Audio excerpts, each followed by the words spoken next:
नमस्कार। आज हम एक खास जगह की गहराई में उतर रहे हैं, पुडुचेरी, जिसे पहले पांडिचेरी भी कहते थे।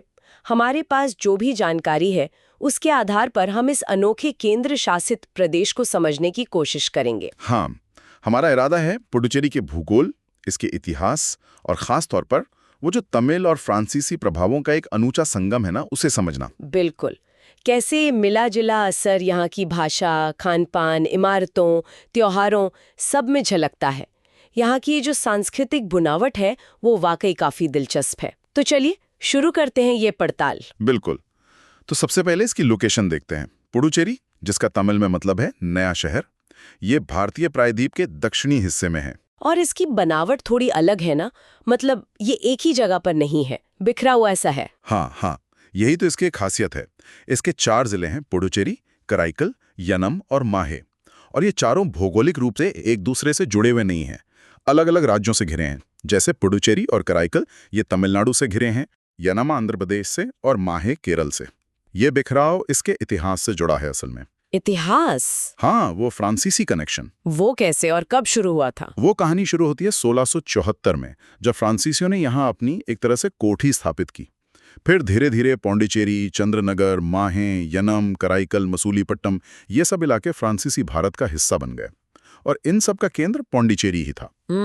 हालांकि ऐसा नहीं कि सब आराम से चला, बीच बीच में अंग्रेजों के साथ झगड़े हुए, कब्जे हुए, तो फ्रांसीसी नियंत्रण में रुकावटें भी आती रहीं। अच्छा, और फिर जब भारत आजाद हुआ तब ये भारत का हिस्सा कैसे बना? हाँ, वो प्रक्रिया थोड़ी 2 हिस्सों में हुई।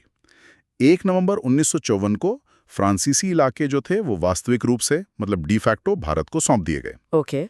लेकिन कानूनी तौर पर डी ज्यूरे जिसे कहते हैं, वो हस्तांतरण हुआ 16 अगस्त 1962 को, और उसी दिन पुडुचेरी केंद्र शासित प्रदेश बना। ओह, इसीलिए 16 अगस्त को स्थापना दिवस मनाते हैं वहाँ। जी हाँ, बिल्कुल। आज इसका कुल क्षेत्रफल देखें तो करीब 492 वर्ग किलोमीटर है और राजधानी पुडुचेरी शहर है। इतिहास तो वाकई दिलचस्प है, लेकिन मुझे लगता है जो चीज सबसे ज्यादा ध्यान खींचती है वो है यहाँ की मिली-जुली संस्कृति।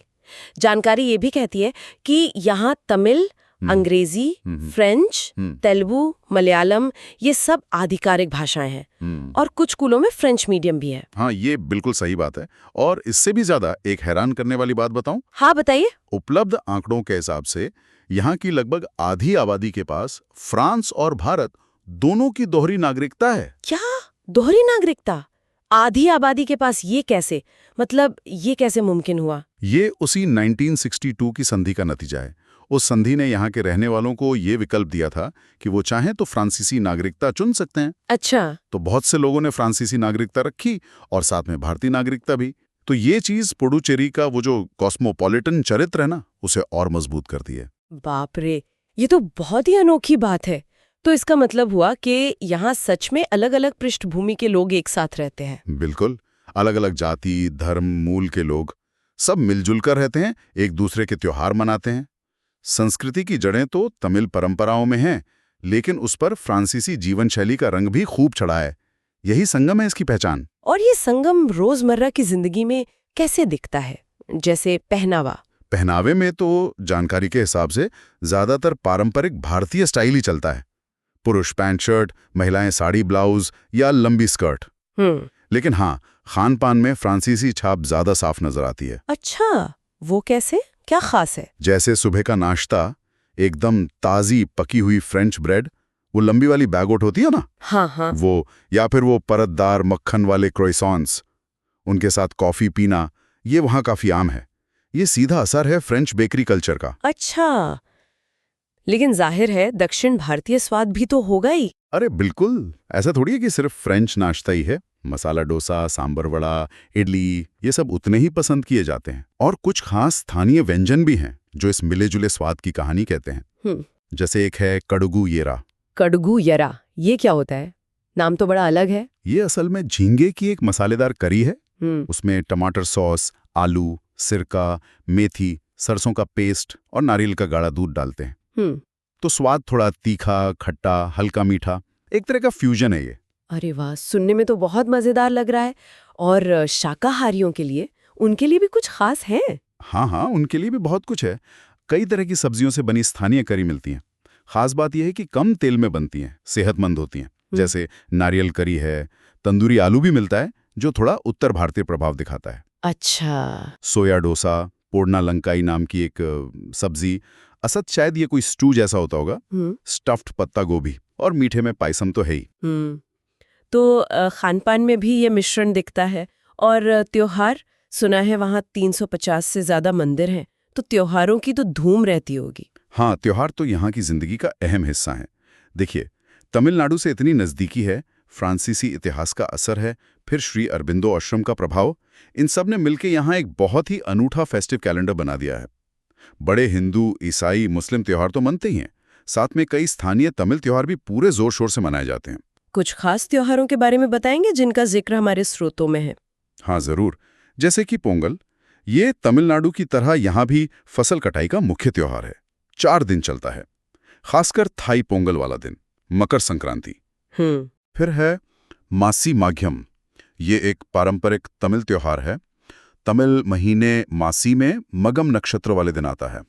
इसकी खास बात यह है कि इस दिन मंदिरों से देवताओं की मूर्तियों को पालकी में या रथ पर बिठाकर बड़े जुलूस में पास के समुद्र या तालाब तक ले जाते हैं। वहां उन्हें स्नान कराते हैं। ये एक तरह से शुद्धि का प्रतीक है।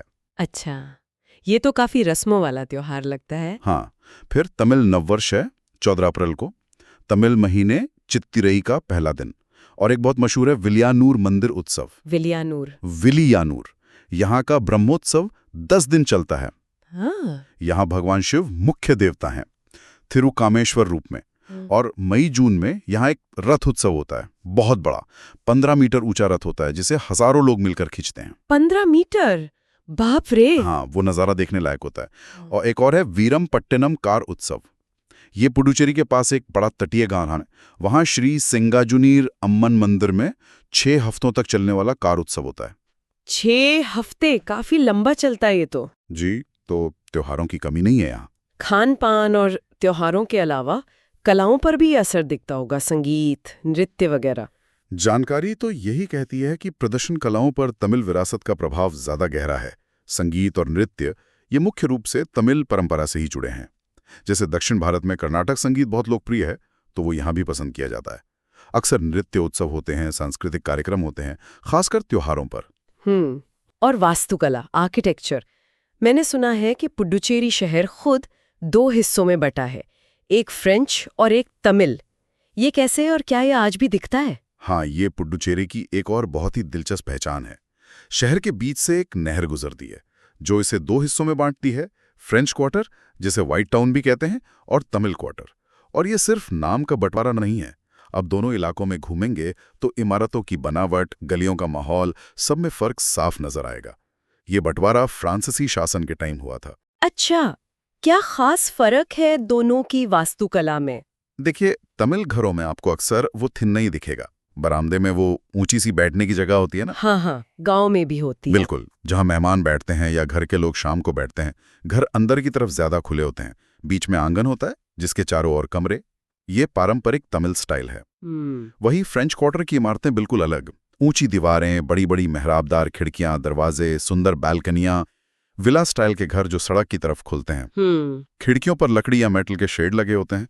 अंदर की सजावट पर भी काफी ध्यान दिया जाता है, तो स्टाइल बिल्कुल अलग है। तो मतलब आर्किटेक्चर में भी ये संगम, या कह लें कि ये विभाजन बहुत साफ दिखता है। कुछ खास इमारतें हैं जिनका जिक्र हमारे स्रोतों में है, जो इस कहानी को और अच्छे से बताती हैं। हाँ, बिल्कुल हैं। कई ऐसी इमारतें हैं जो पुडुचेरी की कहानी अपने आप में कहती हैं। कुछ उदाहरण देता हूँ। जैसे church of our lady of the angels, 1855। ये फ्रेंच क्वार्टर में है। ग्रीको रोमन स्टाइल में बना है, हल्के गुलाबी और नींबू जैसे रंगों का। बहुत शांत और सुंदर चर्च है। इसके अंदर फ्रांस के सम्राट नेपोलियन III का दिया हुआ एक तोहफा भी है, our lady of the assumption की एक ऑयल पेंटिंग। ये एकदम यूरोपियन प्रभाव वाला चर्च है। अच्छा। फिर दूसरी तरफ तमिल क्वार्टर में है वरदराज पेरुमल मंदिर। ये शायद पुडुचेरी की सबसे पुरानी इमारतों में से है। 7वीं-8वीं सदी का बना हो सकता है। ये बिल्कुल ठेठ द्रविड़ शैली में है। रंगीन गोपुरम है, नक्काशी वाले खंबे हैं। भगवान विष्णु का मंदिर है ये एकदम शुद्ध तमिल वास्तुकला है। तो ये 2 बिल्कुल अलग छोर हो गए। हाँ, लेकिन अब एक और दिलचस्प उदाहरण देखिए, कन्निगा परमेश्वरी मंदिर। ये मंदिर खास है। क्यों? इसमें क्या खास है? ये है तो देवी शक्ति का तमिल मंदिर। लेकिन इसकी बाहरी बनावट पर फ्रेंच आर्किटेक्चर का जबरदस्त असर है। मेहराबदार दीवारें, यूरोपियन स्टाइल के खंभे, रंगीन कांच की खिड़कियां, यहां तक कि देवदूतों की नक्काशी भी है। अरे, एक तमिल मंदिर में देवदूत? हाँ, लेकिन अंदर का जो गर्भगृह है और जो छत है वो पारंपरिक ग्रेनाइट के खंभों पर टिकी हैं, जो ठेठ तमिल डिजाइन है। तो ये मंदिर तमिल और फ्रेंच स्टाइल का एक गजब का मिश्रण है। वाह, ये तो वाकई अनोखा है। बिल्कुल। और एक नाम लेना जरूरी है, ऑरोविले, भोर का शहर। ये पुडुचेरी शहर से थोड़ा बाहर है पर बहुत महत्वपूर्ण है। हाँ, ऑरोविले का नाम तो सुना है। इसे श्री अरबिंदो के साथी माँ की सोच के आधार पर फ्रेंच आर्किटेक्टर रोजर एंगर ने डिजाइन किया था। यहाँ की वास्तुकला बहुत प्रयोगधर्मी है।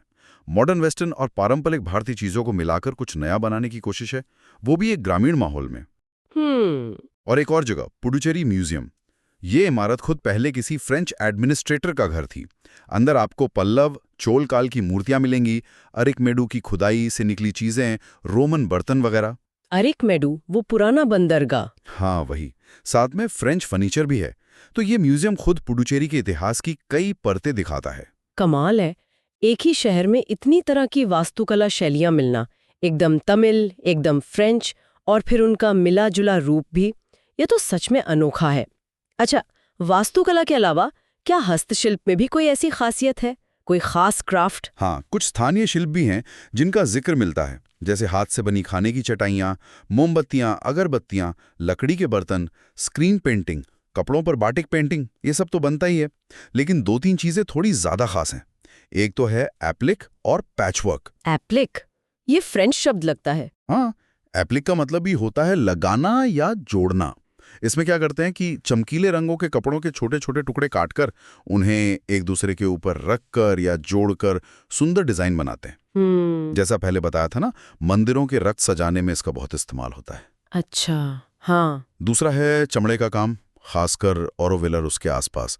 चमड़े पर हाथ से नक्काशी करते हैं, बुनाई करते हैं, फिर उसे रंगते हैं, ज्यादातर टैन या भूरे रंगों में। और एक और चीज है, तार और दूसरी प्राकृतिक चीजों से बने खिलौने, जैसे शंख से खिलौने बनाते हैं, या फिर पत्तियों, फलों के छिलकों, टहनियों, कागज, तार, इन सब से घरेलू खिलौने बनाते हैं। ये थोड़ी लोक कला जैसी चीज है। अच्छा, ये तो बड़ी सादगी वाली और रचनात्मक चीजें लगती हैं। बिल्कुल। ये सब सुनकर ऐसा लगता है कि पुडुचेरी अपनी इस मिलीजुली विरासत को, इस पहचान को बचाने की कोशिश भी कर रहा होगा। हाल के सालों में क्या कोई ऐसे सांस्कृतिक आयोजन हुए हैं जो इस चीज पर फोकस करते हो? हाँ, बिल्कुल। एक बड़ा नाम है पौंडीचेरी हेरिटेज फेस्टिवल। ये हाल के सालों में एक काफी महत्वपूर्ण सालाना कार्यक्रम बन गया है। इसे सरकारी विभाग तो सपोर्ट करते ही हैं, साथ में INTACH, people for Pondicherry heritage, Alliance Francaise, French Institute of Pondicherry जैसे कई संगठन मिलकर इसे करते हैं। अच्छा, कई सारे लोग जुड़े हैं इससे। हाँ, और इसका मकसद ही यही है कि पुडुचेरी की जो अनोखी वास्तुकला है, संस्कृति है, यहाँ का माहौल है, उसे बचाया जाए, लोगों को उसके बारे में जागरूक किया जाए। इसके अलावा एक और आयोजन है, फेटे डे पुडुचेरी। ये भी काफी बड़ा सांस्कृतिक कार्यक्रम होता है। तो ये कोशिशें चल रही हैं कि ये जो अनूठा संगम है ये बना रहे। हाँ, और ये जरूरी भी है, क्योंकि यही तो पुडुचेरी की आत्मा है, उसकी पहचान है। कि हमारी आज की गहरी पड़ताल, हमने देखा कि कैसे भूगोल ने उसे एक बिखरा हुआ रूप दिया, कैसे इतिहास ने वहाँ फ्रांसीसी और तमिल संस्कृतियों का एक ऐसा अनोखा संगम रचा जो आज भी वहाँ की भाषा में, वो दोहरी नागरिकता वाली अनोखी व्यवस्था में, खान पान में, त्योहारों में और खास तौर पर वास्तुकला में साफ झलकता है। हाँ, और वो शहर का विभाजन, फ्रेंच और तमिल क्वार्टर, वो सिर्फ इमारतों का बंटवारा नहीं लगता, बल्कि जैसे दो अलग जीवन शैलियां एक दूसरे के साथ संवाद कर रही हों। और कन्निगा परमेश्वरी मंदिर जैसी जगह दिखाती हैं कि कैसे ये दो अलग धाराएं मिलकर कुछ बिल्कुल नया और खूबसूरत भी बना सकती हैं। वो दोहरी नागरिकता वाली बात तो अपने आप में इस मिले जुले अस्तित्व का एक बड़ा सबूत है। यहाँ से एक विचार शायद हम साथ लेकर जा सकते हैं। पुडुचेरी ने अपने अतीत के अलग अलग प्रभावों को लिया और उनसे अपनी एक खास पहचान गढ़ी है। आज जब हेरिटेज फेस्टिवल जैसे आयोजनों से इस विरासत को सहेजने और सेलिब्रेट करने की कोशिश हो रही है, तो ये सोचने वाली बात है कि भविष्य में ये सांस्कृतिक परतें एक दूसरे के साथ कैसे और घुल मिल कर पुडुचेरी की पहचान को क्या नया रूप देंगी। ये देखना दिलचस्प होगा।